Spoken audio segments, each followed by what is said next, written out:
ഇങ്ങനെയൊക്കെ ഇരുന്നാൽ മതിയോ? ഏഷ്യ കപ്പൊക്കെ കാണണ്ടേ? ടിക്കറ്റ് വിൽപ്പന തുടങ്ങി. platinumlist.net എന്ന വെബ്സൈറ്റിലൂടെ ടിക്കറ്റ് ലഭിക്കും. 950 രൂപ മുതലാണ് ടിക്കറ്റ് നിരക്ക്. ഇന്ത്യ പാകിസ്ഥാൻ മത്സരത്തിന് റേറ്റ് വ്യത്യാസമുണ്ട്, ഉണ്ടാവുമല്ലോ. അതാണല്ലോ ഒരു പ്രധാനപ്പെട്ട ഒരു മത്സരം. അതിന് വേണ്ടി തന്നെയുള്ള ടിക്കറ്റല്ല, ഒരു പാക്കേജ് ആയിട്ടുണ്ട്. 7 മത്സരങ്ങൾ കാണാം. 1400 ദിർഹമാണ് ആ പാക്കേജിൻ്റെ റേറ്റ്. 1400 ദിർഹം എന്ന് പറയുമ്പോൾ ഏകദേശം 30,000 രൂപയുടെ അടുത്തൊക്കെ വരുമായിരിക്കും. ഇന്ത്യ പാകിസ്ഥാൻ കളിയും കാണാം, പിന്നെ UAE മത്സരങ്ങളും കാണാം. അതാണ് അതിനകത്തൊരു ക്ലബ് ചെയ്തിരിക്കുന്നത്. UAE മത്സരം കാണാനും ആൾ വേണ്ടേ? അവരുടെ നാട്ടിലല്ലേ കളി നടക്കുന്നത്. അതുകൊണ്ടൊക്കെ ആയിരിക്കാം ഈ ഇന്ത്യ പാകിസ്ഥാൻ മത്സരവും UAE മത്സരങ്ങളൊക്കെ ക്ലബ് ചെയ്തിട്ട് ഒരു പാക്കേജ് പോലെ ഇറക്കിയത്. എന്തിനായാലും താല്പര്യമുള്ളവർ ടിക്കറ്റ് എടുക്കുക, ഫ്ലൈറ്റ് കയറുക, കളി കാണാൻ പോവുക. ദുബായിലും ഷാർജയിലൊക്കെ ഉള്ളവരാണെങ്കിൽ ടിക്കറ്റ് എടുക്കുക, സ്റ്റേഡിയത്തിൽ പോവുക, കളി കാണുക. വീണ്ടും സഞ്ജു സാംസന്റെ കാര്യത്തിൽ ഒരു ട്വിസ്റ്റ് വന്നിരിക്കുകയാണ് IPL. അതായത് സഞ്ജു സാംസനെ രാജസ്ഥാൻ റോയൽസ് നിലനിർത്തും എന്നാണ് പറയാൻ കഴിയുന്നത്. അത് അറിയാൻ കഴിയുമെന്ന് പറയുന്നത് അവരുടെ ചില പോസ്റ്റുകളിലൂടെ ഊഹിച്ചെടുക്കുന്നതാണ്. അങ്ങനെയാണല്ലോ, ഇത് മൊത്തത്തിലൊരു ഊഹമാണല്ലോ. ശരിക്കുമുള്ള ട്രേഡോ അല്ലെങ്കിൽ ഇദ്ദേഹത്തിന് റിലീസ് ചെയ്യുന്നവരെ ഊഹക്കച്ചവടങ്ങളിലൂടെ നടക്കും. ചെന്നൈ നമ്മൾ ഊഹിച്ചുകൊണ്ടിരുന്നു, അത് പോയി.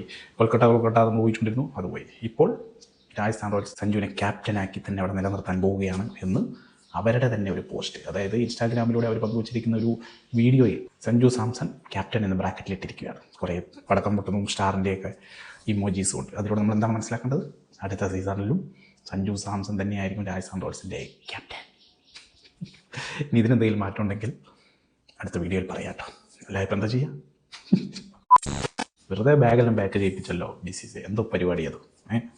ഏഷ്യ കപ്പിനുള്ള ഇന്ത്യൻ ടീം സെപ്റ്റംബർ 4-ാം തീയതി ദുബായിലെത്തും. എല്ലാവരും, അതായത് തിരഞ്ഞെടുക്കപ്പെട്ട താരങ്ങളെല്ലാവരും അവരവരുടെ നാട്ടിൽ നിന്ന് ദുബായിലേക്ക് എത്തിയാൽ മതി. 5-ാം തീയതി മുതലാണ് പരിശീലന സെഷൻ ആരംഭിക്കാൻ പോകുന്നത്.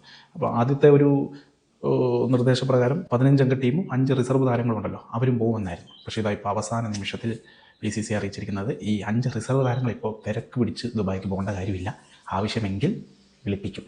ഇവിടെ പ്രിപ്പയർ ചെയ്ത് ബാഗൊക്കെ പാക്ക് ചെയ്തിരുന്നാൽ മതി. അവിടെ ആർക്കെങ്കിലും പരിക്ക് പറ്റുമോ എന്തെങ്കിലുമൊക്കെ ചെയ്യുവാണെങ്കിൽ ഞങ്ങൾ വിളിപ്പിക്കാമെന്നാണ്. റിസർവ് താരങ്ങൾ എന്ന് പറഞ്ഞാൽ യശസ്വി ജയ്സ്വാൾ, പ്രസിദ്ധ് കൃഷ്ണ, ധ്രുവ് ജുറൽ, വാഷിംഗ്ടൺ സുന്ദർ, റയാൻ പരാഗ്. ഇവരായിരുന്നു വെറുതെ ബാഗും പാക്ക് ചെയ്ത് ദുബായിക്ക് പോകാമെന്ന് പറഞ്ഞുകൊണ്ടിരുന്നത്. എന്താ ചെയ്യുക? റിസർവ് താരം എന്ന് പറയുമ്പോൾ ഇത്രയും റിസർവ് ആവുമെന്ന് അവരും വിചാരിച്ചില്ല, നമ്മളും വിചാരിച്ചില്ല.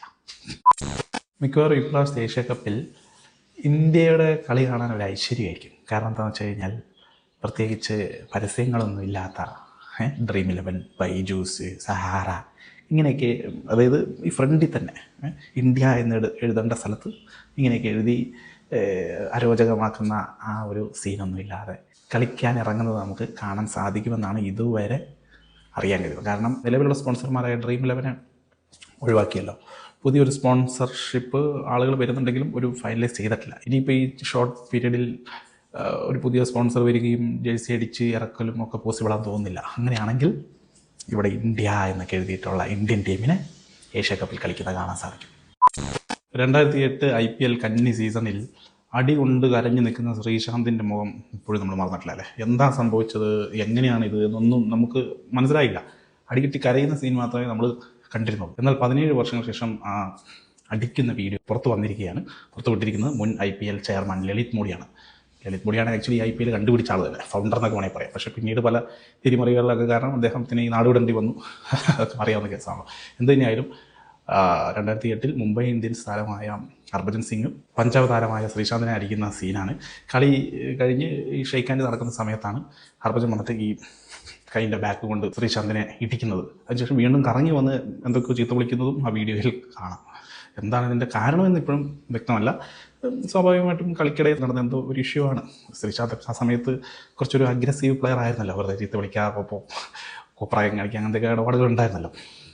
അങ്ങനെ എന്തോ ഒരു ഇഷ്യൂ. എന്തിനായാലും വർഷങ്ങൾക്ക് ഇപ്പുറം ഹർഭജൻ സിംഗിൻ്റെ ഒരു ഇൻ്റർവ്യൂ ഇതുപോലെ ഉണ്ടായിരുന്നു. അതിനകത്ത് ഹർഭജൻ സിംഗും പറയുന്നുണ്ട്, എൻ്റെ ക്രിക്കറ്റ് കരിയറിൽ ഏറ്റവും മോശപ്പെട്ട ഒരു സംഭവമാണത്, ഞാൻ മായ്ച്ചു കളയാൻ ആഗ്രഹിക്കുന്ന ഒരു ചാപ്റ്ററാണത്. ഈ ശ്രീശാന്തിൻ്റെ മോളെയാണ്ട് ഹർഭജൻ സിംഗ് കണ്ടപ്പോൾ കൈ കൊടുത്തില്ല പോലും, എൻ്റെ അച്ഛനെ തല്ലിയ ആളല്ലേ എന്ന് ചോദിച്ചു. അത് അദ്ദേഹത്തിന് വളരെയധികം മാനസികമായി ബാധിച്ചു. ഇപ്പോഴും അത് വേട്ടയാടുകയാണെന്നൊക്കെ പറഞ്ഞിട്ടൊരു ഇത് കണ്ടിരുന്നു. അന്നത്തെ ഈ സംഭവത്തിൽ ഹർഭജൻ സിംഗിന് 8 കളിയിൽ നിന്ന് വിലക്കും ഏർപ്പെടുത്തിയിരുന്നു. ഇന്നത് കാണുമ്പോൾ നമുക്ക് ഒരു തമാശ പോലെയൊക്കെ തോന്നും. പക്ഷേ അന്നത് വളരെ സീരിയസ് ഇഷ്യൂ ആയിരുന്നു. ഇങ്ങനത്തെ സംഭവങ്ങളൊന്നും ഒരിക്കലും ക്രിക്കറ്റ് ഫീൽഡിൽ നടക്കാതിരിക്കട്ടെ.